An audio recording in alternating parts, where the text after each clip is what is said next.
This time, on Avalanche in San Diego, we take the train.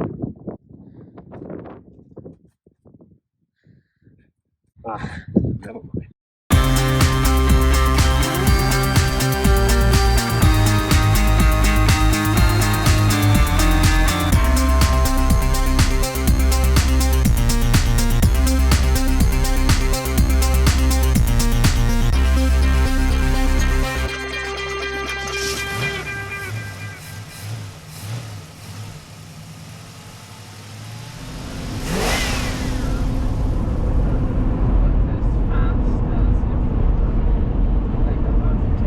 California Highway 80 is known as the Broadway of America because it was the first coast-to-coast highway in the United States. The highway was built in stages, starting in 1917. The western terminus of US 80 was in San Diego, California, and it continued east through the city on several different alignments through the years. The highway went through the Cuyamaca Mountains, encountering many switchbacks, before descending to El Centro. After passing through the sand dunes, the highway crossed the Colorado River into Yuma, Arizona. The highway replaced a 1912 plank road across much of Imperial County. In 1937, the City Council voted to change its name from Avenue to Boulevard to note its significance as a major thoroughfare. In the 50s, Highway 80 was transferred to the present routing of the I-8. The Highway 80 has been the site of many historic events. In 1934, it was the route of the first cross-country bus trip. In 1941, it was the route of the first coast-to-coast television broadcast. And in 1960, it was the route of the first coast-to-coast drive-in movie theater. Today, remnants of the original highway are still in use. We travel the stretch between Manzanita and Jacumba, and check out an abandoned rail yard, and a UFO repair facility. The old Highway 80 passes through Manzanita and Boulevard, and sweeps a stone's throw off the Mexican border before passing Jacumba Hot Springs. If you ever travel the I-8 tour from San Diego, this is a side trip worth taking. That's an abandoned building. The town of Jacumba was once a popular tourist destination, but it has since fallen on hard times. One of the few remaining landmarks in Jacumba is the Jacumba Hot Springs Resort. The resort was built in the early 1900s, and it was once a popular destination for Hollywood celebrities. The resort features a number of natural hot springs, as well as a swimming pool, a spa, and a restaurant. On the west side of Jacumba Hot Springs is Bankhead Springs, named for Senator John H. Bankhead, and hometown of Hollywood silent film star Tallulah Bankhead. The town hotel still stands but is a private residence. Once Jacumba fell out of favor with tourists, Bankhead Springs fell alongside it when people no longer needed overflow hotels or cabins for their stays at the springs in Jacumba. Some of the older cabins were rumored to be places where a young man could enjoy the company of a young lady for an hourly fee. On the route, you can find more interesting ruins and abandoned places than anywhere in San Diego County, including the Mountain Meadows Dairy, Carrizo Railway Yard, Jacumba Hotel, and the public baths.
Okay, I guess we don't film in Mexico then.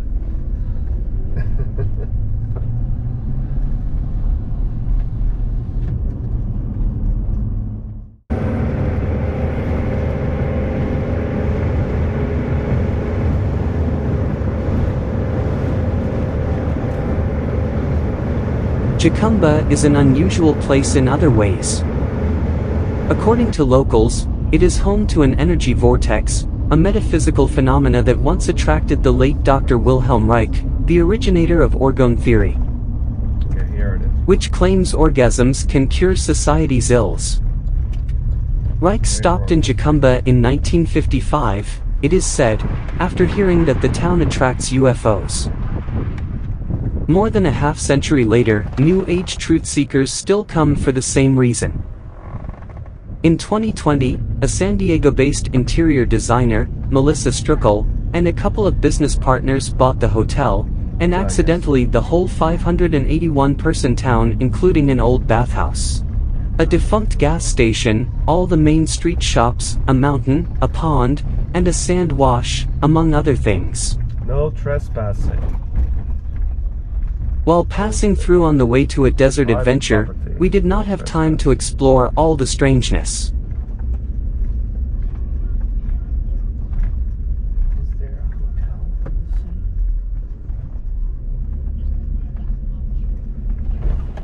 The depot for the San Diego and Arizona Eastern Railroad's Desert Line was built in 1919 and handled passenger traffic until 1951. The railroad across Southern California was troubled from the planning stages. Over the last century, fires, landslides, earthquakes, collapsed tunnels, all plagued the impossible railroad and contributed to the financial problems that make the railroad seemingly impossible to operate. Depending on which company is currently leasing the track, what you see around the rail yard may vary. However, the old wooden cars off track will certainly never move again. They once served as housing for the railroad workers and now house bees.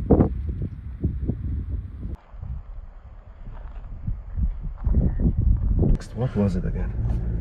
Oh,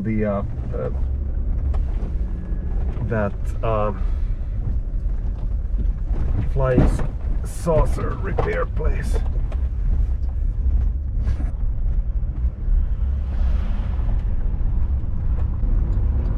Another abandoned building right here and here.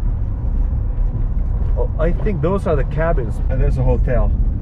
So this was like a resort place before, and those were the cabins. And there's the border still over there.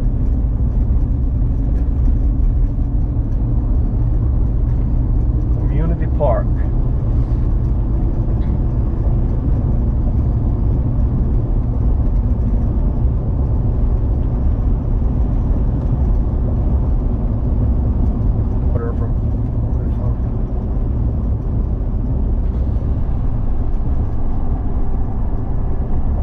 The border wall crosses an ancient Indian burial ground, which is never good news.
Another popular landmark is the Boulder Park. The park is located on a hill overlooking the town, and it offers stunning views of the surrounding mountains and desert from the Desert View Tower.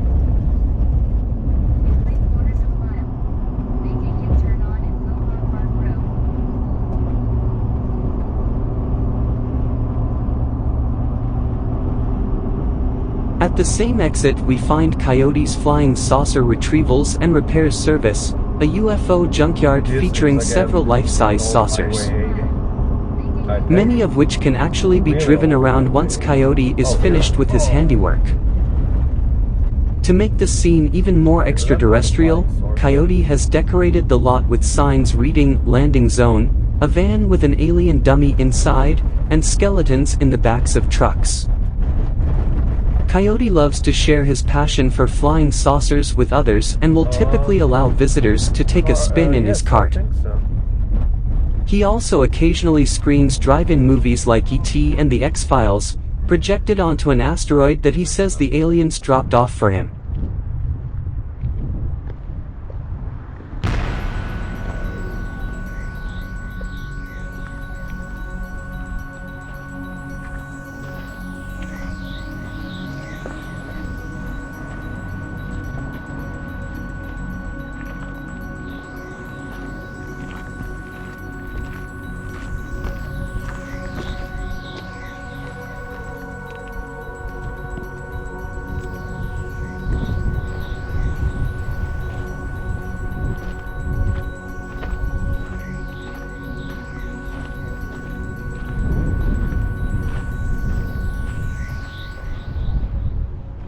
I don't think this flying saucer repair facility is very good. Spaceman. Spaceman's been sacrificed.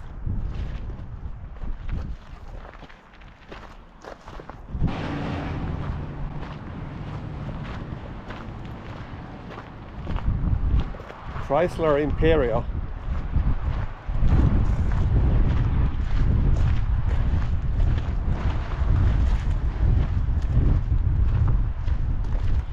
That's mint.